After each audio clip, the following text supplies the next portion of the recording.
How's it going, everyone? Mountainspyder here, bringing another episode in the Board Game Arena series. So today I'm going to be taking a look at Seven Wonders. This is a game I really do enjoy playing and I play a lot of. This game is for 3 to 7 players, takes about 10 minutes, and it's a 3 out of 5 for complexity. It really is one of my favorites, so I'm really looking forward to playing it on the channel. I'll carry on when I jump into our first game. Alright everyone, so we are jumping into Seven Wonders, into a 4-player version specifically of Seven Wonders. So this is a really cool game where the point of this game is you each have a civilization and you want to build up as many victory points as possible. Now there are a number of different ways to do it. The key resource for this game is gold. You use gold to essentially buy resources from another player. And at the end of the game, every 3 gold is worth 1 VP. Now every turn you get a hand of cards and these cards rotate to the next player. So you're basically drafting the cards to build your deck. Well, not really a deck, but to build your civilization. So you were to take one of these cards and it goes to my opponent. When picking one of these cards, there are 3 options. Your first option is to essentially buy the card and buy it for your civilization. The second option is to build one of your wonders, which I'll explain in the future. And your third option is to sell the card for gold. As for our first option, I'm going to pick up this card over here. So the clay pit I'll purchase. It will provide me with 1 gold, 1 coin resource, and 1 earth mountain resource. And I'm going to buy it by clicking the top arrow. As you can see, that card is now added to my civilization. So my civilization now producing 1 passive, I want to say ore, and then this card either produces 1 coin or 1 ore. Now, for my second set of cards, I would like to grab, I think this one, which either gives me steel or coins. And again, I'm choosing the top option, which allows me to purchase the card and put it straight into my inventory. Now you see, the cards have resource requirements or gold requirements. In the sense, this excavation card, it costs me 1 gold coin to purchase the card. Other cards, for instance, like the baths, you need to have 1 steel resource to play that card. Now, every time I'm taking one of these cards, these are going to my opponents.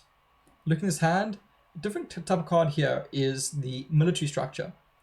Each military structure gives you essentially 1 point of military. At the end of every round, you essentially compete with your opponents on either side of you, and you essentially have a conflict phase where whoever has the most military points wins that conflict phase. In the first age, you get 1 VP for winning. In the second age, 3, and the third age, 5. And that's for the person on both sides. So you can essentially get 2 VPs, 6 VPs, and 10 VPs respectively for ages 1, 2, and 3. Because this game progresses in 3 stages. Age 1, Age 2, and Age 3. So there are 3 rounds, with the cards getting better in each round. So I'm trying to build as many resources as I can in the first round so that I can purchase moving forward.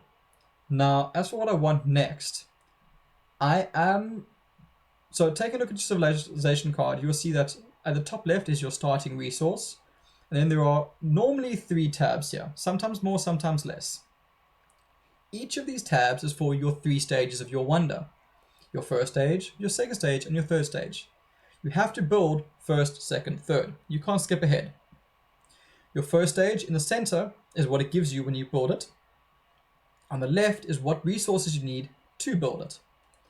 Now, as you can see, my second stage gives me 2 military. So I'm playing a bit of an aggressive civilization. So this turn, I'm going to pick up the military card. And let's see what my next hand is. So my next hand, it's not great.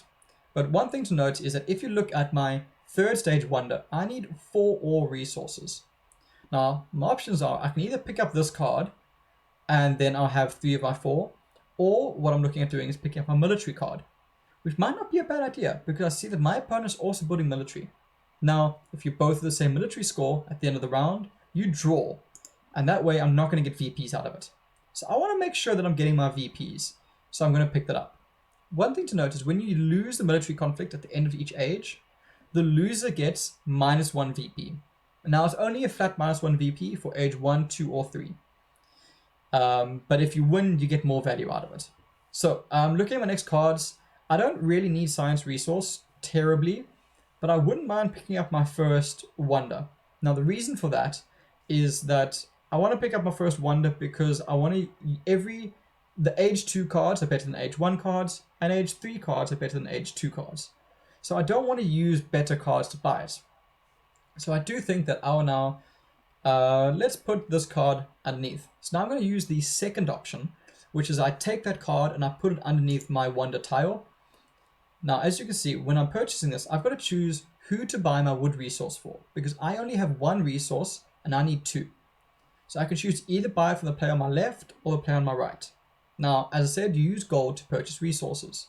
It's 2 gold per resource.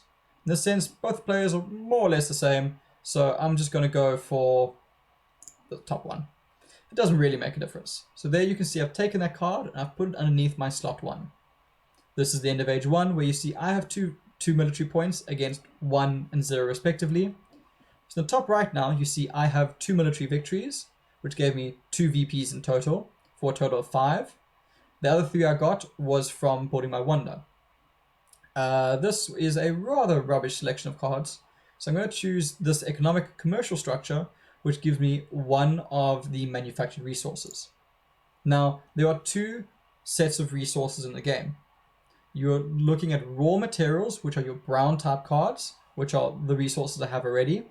And you're looking at manufactured resources, which is your blue, your pink, and your gray or beige.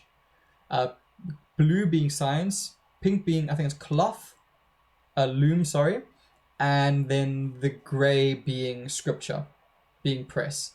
Now, those are 3 manufactured goods, and your raw goods are coin, ore, iron, and wood. I feel like I'm forgetting one, but I think it's only the 4 of them. Yes, there's the 4 of them.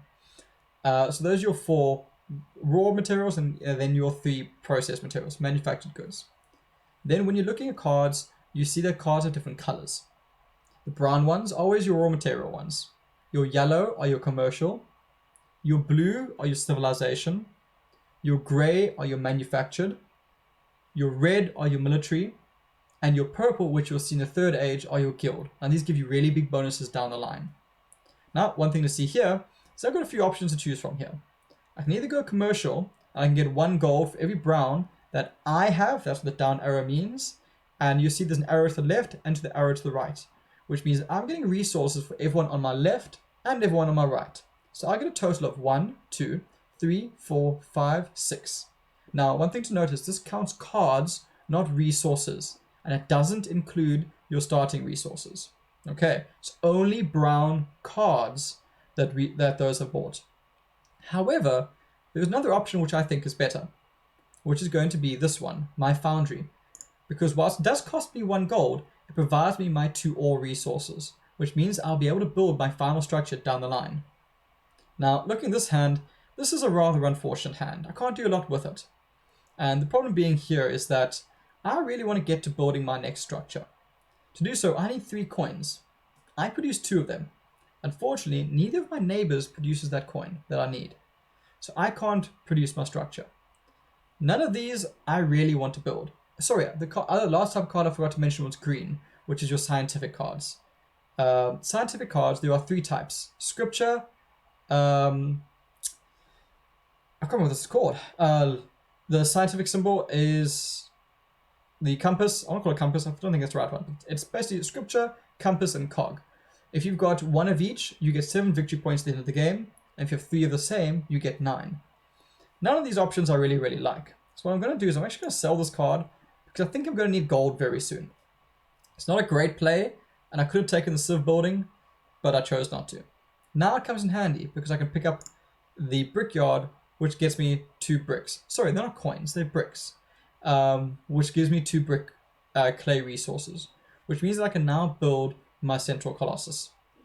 And once I can get this, it means I'll be able to beat my opponents the military victories as well, which is huge. One thing to note is with these wonders, there are advantages to building them early and rushing them, whilst there are also advantages to building them later. It depends on the civ you're playing, so you do need to kind of look at it and gauge it from there on. I generally like to get them out earlier, so I'm not using the better cards to build them. But again, that is a personal preference. Moving on now I want to pick up my wonder. None of these cards I really need to pick up. I've got these resources ready. My neighbors also have them. And my neighbor already has this manufactured good. So there's no need getting more of it. So now I'm going to build my next wonder.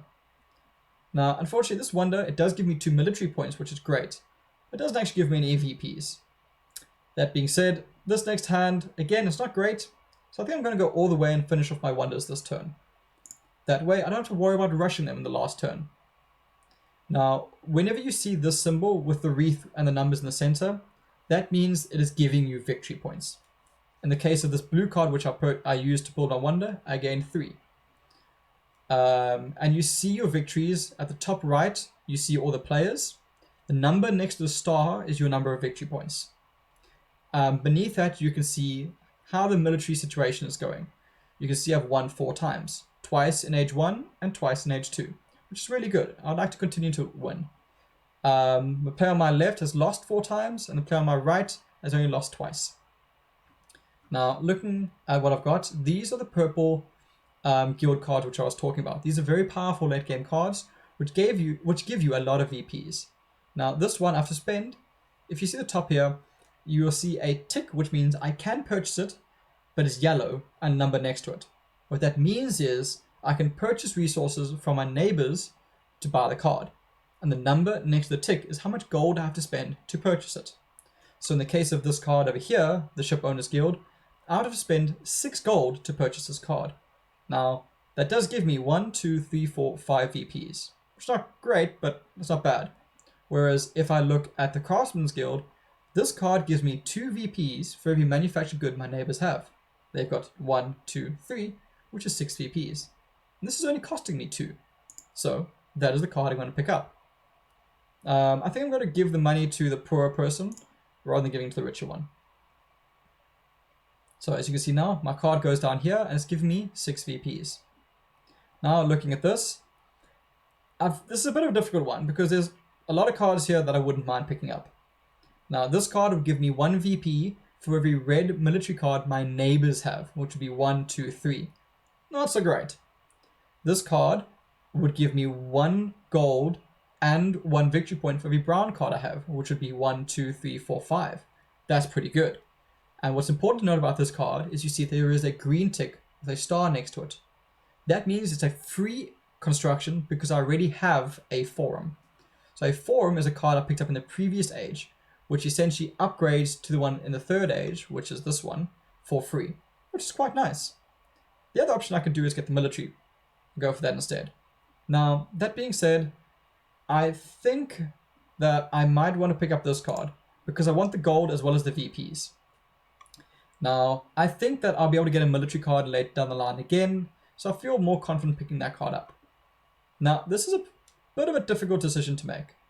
This card does nothing for me because I have no manufactured goods. I have no grey cards. Science card, it does nothing for me because I haven't built science. My 2 Civ cards, now this is a palace, it's worth 8 VPs. It's going to cost me 4 gold, so essentially it's going to cost me a VP, but it's worth 8 VPs, which is huge. Whereas this guild gives me 1 VP for every yellow card my neighbors have. In this case, it's only 4. So I'd rather double my VPs and get the palace. Again, I can choose where to buy resources from. And again, I'll pick the poorer person. So I'm going to pick up palace, which is 8 VPs, which is huge. So I'm really, really keen about that. I'm up to 40 VPs already. Generally, you want to aim for about 50 or so. Now, here is a very difficult choice. And I actually don't know what the answer is for this. Because this guild card is fantastic. It gives me 1 VP for every loss my neighbors have. My neighbor on my left-hand side has 4 losses. My neighbor on my right has 2. This card's already worth 6 VP. And there's still going to be a military phase after this. Now the trick is, do I risk going for this and getting a lot of VPs? I'm getting at least 6. Or do I go for the military card to guarantee the 10 VPs from 2 victories? Now I'm gonna play it a little bit greedy and I'm gonna go for the guild card. I think I'll be able to get another military card from one of these hands, and there it is. Now, one thing to note, you see that I got a haven from this hand, but I've already built a haven. You cannot have 2 of the same card in your civilization. So even if I were to try and build this, I can't, and it gives me the error because you can't have 2 of the same building. Now, I will happily pay that 4 gold to purchase my military structure, which basically guarantees me 10 VPs at the end of the game. even with my opponent building up there, they've got a total of 6. I'm sitting with 3, 4, 5, 6, 7. So I'm safe. One thing to note, this card came all the way back to me, which is the Spies Guild, which gives me 1 VP per military structure in my neighbor cities. They have 1, 2, 3, 4. It's only 4 VPs. It's not a lot, but it's better than the 0 I'd get from that card. So I will happily pick it up. And that is the end of our third age.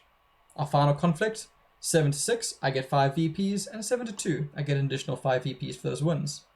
And at the end of the game, I picked up the win with 64 victory points. At the end of the game, you get to take a look in the final situation of where your VPs came from. Now, if you looked at my neighbor who was on my right-hand side, this one over here, they actually ended up losing 3 VPs because of the conflicts, because they'd lost so many conflicts. Whereas Happy Boy, who was on the other end here, they gained 9 VPs, and I gained 18, which is the maximum you can get. This is, for every 3 gold you have, you get 1 VP. So every full complete set of 3. Wonder victory points. If you see, your wonders have a number of victory points on them. In my case, my wonder altogether had 10, hence that 10. This person was playing Giza with a total of 20, so that's where they got those 20 points from. So this wonder is how many VPs you get from constructing your wonder. Civilian, how many VPs you got from all your blue cards. So you can see that the gray player pushed blue cards. Science, this is from all your green cards. So if we take a look at our player here, you see how they got these scripture tags. That's where those science victories came from. Now, one thing to note is that they picked up Guild, which gives them 1 free scientific research, 1 scientific type at the end of the game, which is quite handy as well. So that's where they got their 25 points from. Commerce is all your yellow buildings. Guild is all your purple, hence why I pushed purple, and then your total. And then you see your game results. Again, I gain a little bit of VPs, I get a little bit of rank points because I did beat opponents who were slightly higher than me. And that is 7 wonders for you. It's a lot of fun, really simple to learn, and it takes you about 10 or so minutes to play. I hope this short game gave you a bit of insight into the game. I really do enjoy playing this game a lot. I have quite a few games with it, and I really do enjoy it. And if you're playing on Board Game Arena, I highly suggest you try this game out. It's a lot of fun. And if you enjoy this game, do consider going down to a friendly local game store and picking it up. It's a lot of fun. I can't wait to pick it up in person as soon as the game stores open up again. So yeah, definitely check it out. I would highly, highly recommend this game. As always, please do consider giving a like and subscribe. It really does help me out. And I really do want to try and grow this channel as much as possible and bring you as many new games as possible. Thanks so much for watching, everyone. Cheers. Enjoy.